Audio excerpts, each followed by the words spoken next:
In 1887, an experiment shattered the scientific community. Michelson and Morley tried to check the speed of the Earth through the ether as it orbited the Sun by passing light in two directions, one in the direction of the Earth's travel and one at right angles, and then comparing them for differences. They expected to measure a speed of about 30 kilometers per second. To their amazement, there was no movement of this order. They called it a null result. They actually measured 1 to 10 kilometers per second, but it was still called a null result. They rushed out the theory called the Fitzgerald-Lorentz contraction. This claimed that the tube in line with the direction of movement shortens as it moves through the ether. There was no evidence whatsoever for this. It was only a way of getting over the implication that the Earth was stationary. Later, in 1905 and 1915, Einstein produced his relativity theories, which overcame the troublesome Michelson-Morley experiment by simply abolishing the ether. The whole theory is riddled with contradictions and problems, which we will examine. Before we do so, we will examine a fundamental contradiction in the theory, which will arise several times in various subjects that we deal with. This is known as the clock or twins paradox. It totally destroys the whole basis on which the theory is founded. Imagine a clock on the Earth and an identical one on a rocket. According to relativity, if the rocket goes into space and later returns, its clock will run slower than the Earth clock. However, as far as the person on the rocket is concerned, it is the Earth that is rushing away from the rocket.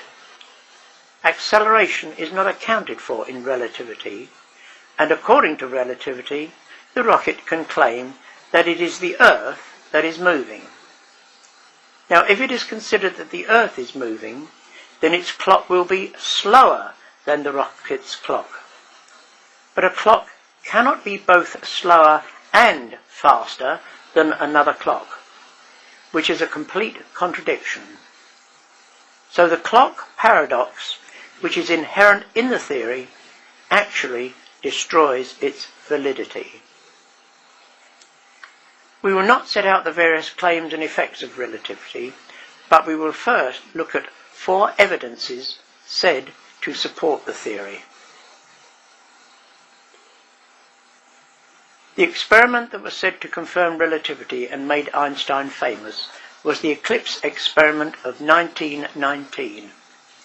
As starlight passes the Sun, it is slightly bent. Newton said it would be 0.9 arc seconds. Einstein said it would be twice that, 1.8 arc seconds. Check plates of 7 stars were taken at night and then compared with the same stars taken when the Sun was in eclipse, and the stars could be seen for a while as their light came past the Sun. But there are many problems with this experiment. Firstly, they used a mirror to reflect the light into a horizontal telescope.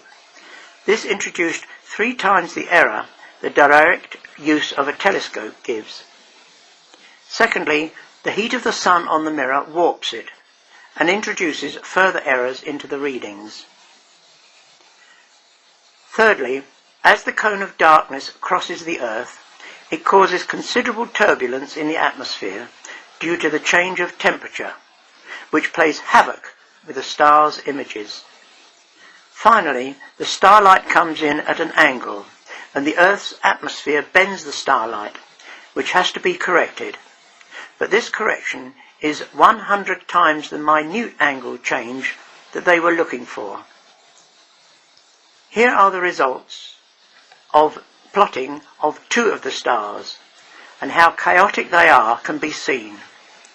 To be convincing, all the check star plots, they are the green crosses, should be close together, and the eclipse star plots, the red stars, should also be close together. But you can see how almost random they are. C. Will, although a convinced relativist, nevertheless admitted in an Einstein centenary survey in 1979 that these results were very meagre and would not have been accepted as proofs today.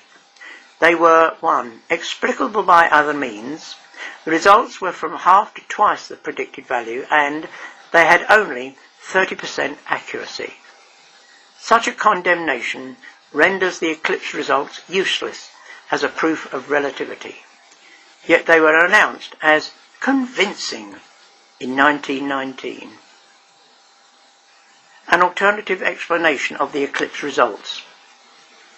Professor Poor showed that a thin amount of matter around the Sun could account for the deflections, and we will be referring to this later when dealing with the precession of Mercury's perihelion.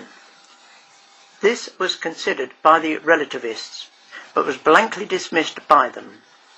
Why? It is perfectly possible for there to be a small amount of material around the Sun, but this was not the explanation they wanted. The flying clocks experiment. 4 atomic clocks were flown eastward and then westward.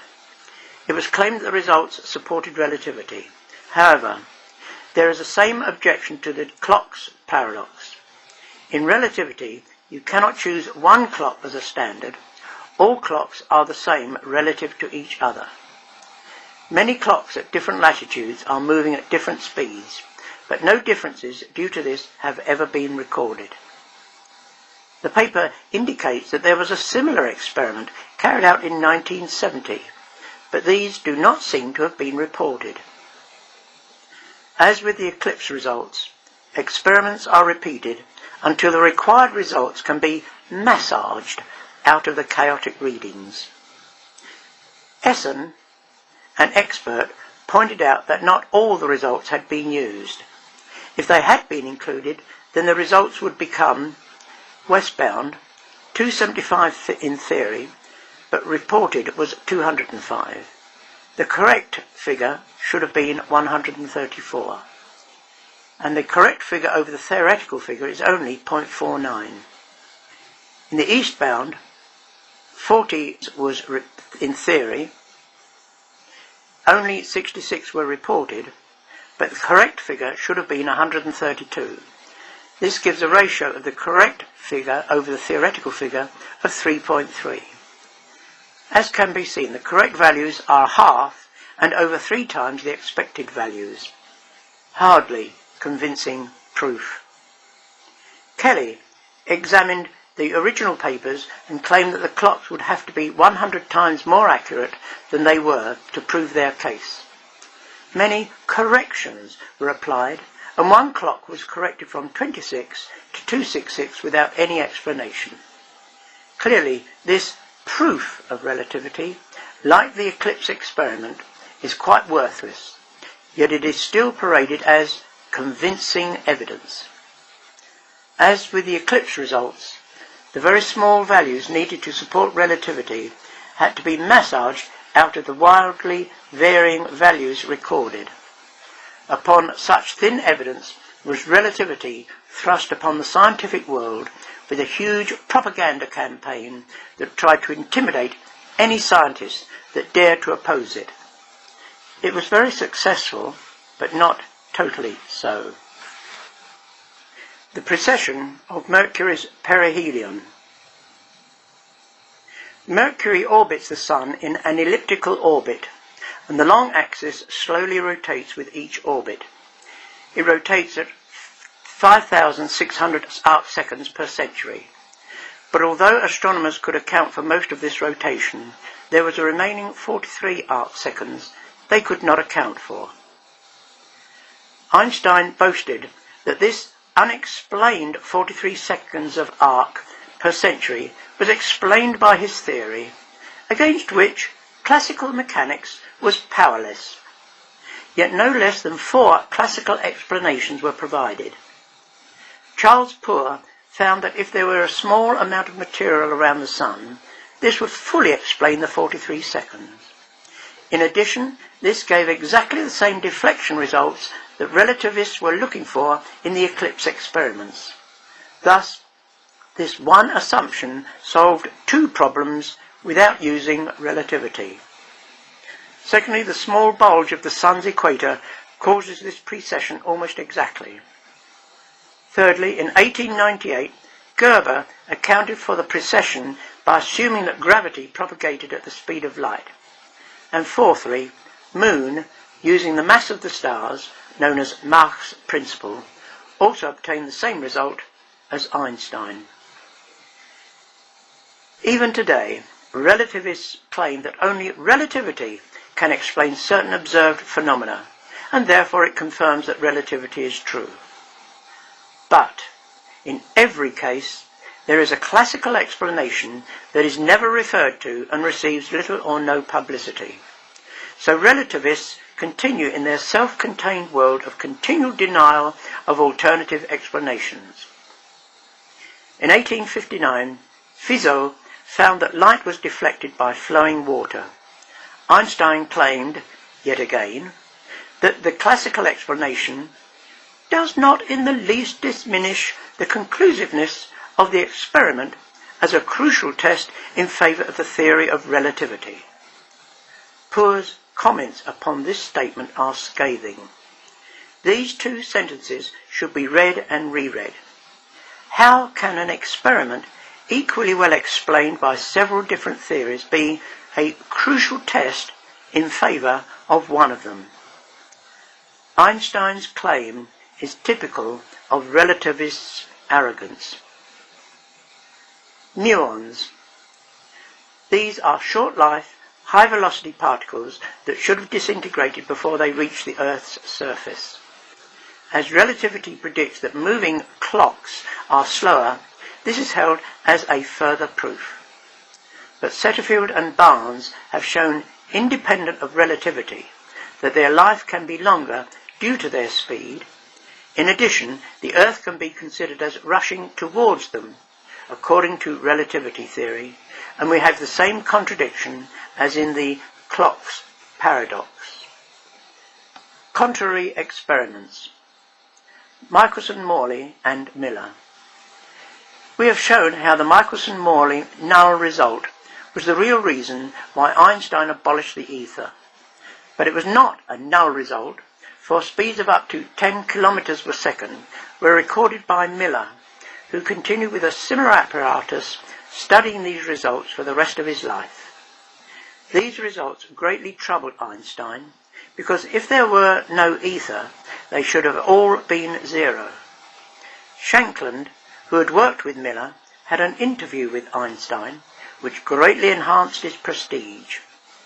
After Miller's death, he wrote an article very critical of Miller's experiments, claiming that his positive results were due to his inadequate control of the temperature of the arms, which was completely false. He went on to rise to high positions in his profession. Sagnac. Sagnac passed a light both ways around a revolving table and found that the fringe changes corresponded with the speed of rotation. This proved that there was an ether, contradicting relativity. The light was travelling through the ether at a fixed rate. The mirrors, going with or against the direction of the light, gave the interference fringe changes he recorded. Modern laser compasses use this effect today. To deny that the ether exists is nonsense.